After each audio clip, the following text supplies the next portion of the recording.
പുതിയൊരു വീഡിയോയിലേക്ക് സ്വാഗതം. ഇപ്പോൾ സ്വപ്ന ലോകത്ത് ഹൈറിച്ചുളികൾ തമ്മിൽ പരക്കടിയാണ്. ഇപ്പോൾ രണ്ട് വിഭാഗങ്ങളായിട്ടാണ് അടി നടക്കുന്നത്. ഒന്നാമത്തെ വിഭാഗം എന്ന് പറയുന്നത് ഈ പണ്ടാര കമ്പനിയിൽ നിന്ന് എങ്ങനെയെങ്കിലും നമ്മുടെ പൈസ തിരിച്ചു കിട്ടിയാൽ മതി എന്നാണ് ഒരു ടീം. രണ്ടാമത്തെ എന്ന് പറഞ്ഞു കഴിഞ്ഞാൽ നമുക്ക് പൈസയൊന്നും വേണ്ട, പൂളിംഗം ഒന്ന് വേഗം കിട്ടിയാൽ മതി എന്ന് പറയുന്ന മറ്റൊരു ടീമാണ്. അപ്പോൾ അതിന് വ്യക്തമായിട്ടുള്ള ഉത്തരം ഇന്ന് അയ്യൂബ് സാർ പറഞ്ഞിട്ടുണ്ട്. അയ്യൂബ് സാറിൻ്റെ 7ാമത്തെ പോയിൻ്റാണ് ഇതിൽ പറഞ്ഞിരിക്കുന്നത്. അയ്യൂബ് സാറിൻ്റെ ഇന്നത്തെ രാവിലത്തെ 7ാമത്തെ പോയിന്റ്. ഒന്നുകിൽ നിങ്ങൾ എവിടെയെങ്കിലും ഉറച്ചു നിൽക്കുക. ഇവർ രണ്ടാളോടും പറയണെങ്കിൽ എന്തെങ്കിലും ഒന്നിൽ നിങ്ങൾ ഉറച്ചു നിൽക്കുക. ഒന്നുകിൽ പൂളിംഗം വേണമെന്ന് പറയുക, അല്ലെങ്കിൽ ഇട്ട പൈസ വേണമെന്ന് പറയാം. ഒന്നുകിൽ പണം വിതരണം ചെയ്യുന്ന നിലപാടെടുക്കുക. അങ്ങനെ നിലപാടെടുത്തെങ്കിൽ പണം കൊടുത്തു കഴിഞ്ഞാൽ പൂളിംഗത്തിന് വേണ്ടി ചോദിക്കരുത്. പണം കൊടുത്തു കഴിഞ്ഞാൽ പൂളിംഗ് ഉണ്ടാവില്ല. നിങ്ങളിട്ട പണം എല്ലാം ആണല്ലോ പിന്നെ 100 എടുത്തിട്ട് പൂളിംഗം തരുന്നത്. അപ്പോൾ പണം ചോദിച്ചു കഴിഞ്ഞാൽ പിന്നെ പൂളിംഗം തരമാട്ടേ. അല്ലെങ്കിൽ ഉള്ള പണം വെച്ചുകൊണ്ട് ബിസിനസ് ഉള്ള പണം എങ്ങനെ ഇരട്ടിപ്പിക്കാം, ഇത് കാണിച്ചിട്ട് ഒരുപാട് ആൾക്കാരെ പിന്നെയും പറ്റിക്കാം എന്ന രീതിയിൽ മുന്നോട്ട് കൊണ്ടുവരാമെന്ന നിലപാടിൽ ഉറച്ചു നിൽക്കുക. അപ്പോൾ ഇപ്പോൾ ഒരു സ്വപ്നലോകത്താണ്. യാഥാർത്ഥ്യമായിട്ട് യാതൊരു ബന്ധവുമില്ല. കമ്പനി വരുകയില്ല, പൂളിങ്ങും കിട്ടൂല, നിങ്ങൾ ഇട്ട പൈസയും കിട്ടൂല. കേസ് കൊടുത്തവർക്ക് മാത്രമേ പൈസ കിട്ടുള്ളൂ, അല്ലെങ്കിൽ നിങ്ങൾ കേസ് കൊടുക്കേണ്ടി വരും. അപ്പോൾ ഇതാണ് അവസ്ഥ.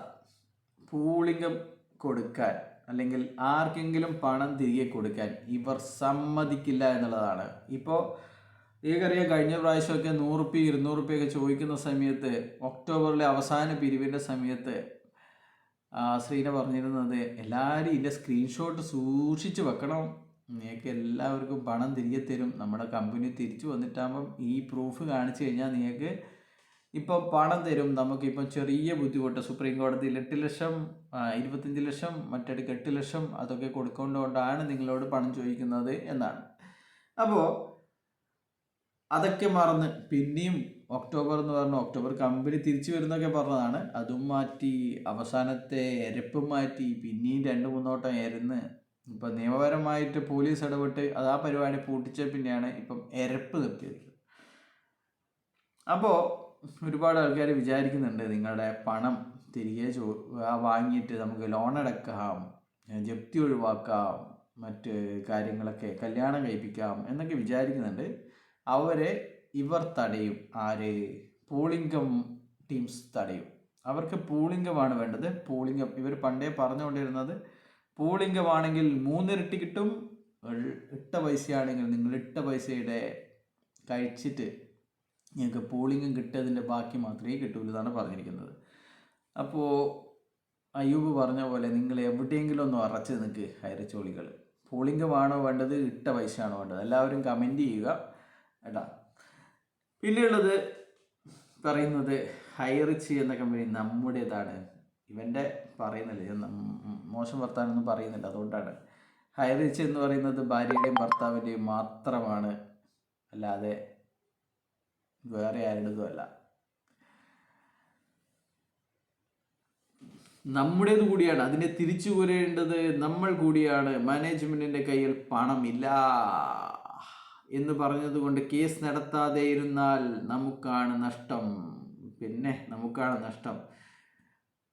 അപ്പോൾ ഉള്ളത് കൊടുത്തുകൊണ്ട് കേസ് നടത്താൻ നമ്മൾ സഹായിച്ചു, അത് തിരിച്ചു തരണമെന്ന ഡിമാൻഡ് വെച്ചിട്ടില്ല. ആര് പറഞ്ഞു വെച്ചിട്ടില്ല എന്ന്? അതിനു വേണ്ടിയിട്ടല്ലേ സ്ക്രീൻഷോട്ടൊക്കെ ചോദിച്ചത്. ഇതിൽ സഹായിക്കാത്തവരെ പ്രത്യേകം നോട്ട് ചെയ്യുമെന്നും പറഞ്ഞിട്ടുണ്ടായിരുന്നു. അപ്പോൾ ഇതൊക്കെ പണം തിരിച്ചു തരാം, കമ്പനി തിരിച്ചു വന്നിട്ടാകുമ്പം ഈ കേസിന് വേണ്ടി തന്ന പൈസയൊക്കെ തിരിച്ചു തരാമെന്ന് പറഞ്ഞിട്ടുണ്ടായിരുന്നു. പക്ഷേ വരവ് ചെലവ് കണക്കുകൾ നമ്മളെ വേഗം ബോധിപ്പിക്കണമെന്ന നിർദ്ദേശത്തെ സപ്പോർട്ട് ചെയ്യുന്നു. അത് ശരി. അപ്പോൾ ചില ആൾക്കാർ, മുനവർ, ഷിബു എന്നിവരൊക്കെ കോടിക്കണക്കിന് രൂപ സമ്പാദിച്ചു. ഈ കമ്പനിയുടെ പ്രതിസന്ധി ഘട്ടത്തിലെയും കമ്പനി പൂട്ടിയ സമയത്തും ആൾക്കാരെ പീഞ്ഞുകൊണ്ടുണ്ടാക്കിയിരിക്കുന്ന പൈസ ഇവന്മാരടിച്ചു മാറ്റിയെന്നാണ് ഇവൻ വിശ്വസിക്കുന്നത്. എന്താണല്ലേ. അപ്പോൾ ഇതിൻ്റെ ഉത്തരം എനിക്ക് പറയാൻ പറ്റില്ല, അതിന് ശിവു സാർ തന്നെ പറയായിരിക്കും. ശിവു സാറേ വീണ്ടും നമ്മുടെ അയ്യൂബ് സാർ പറഞ്ഞിരിക്കുന്നു, കണക്ക് എത്രയും പെട്ടെന്ന് ബോധിപ്പിക്കണമെന്ന് പറഞ്ഞിട്ടുണ്ട്.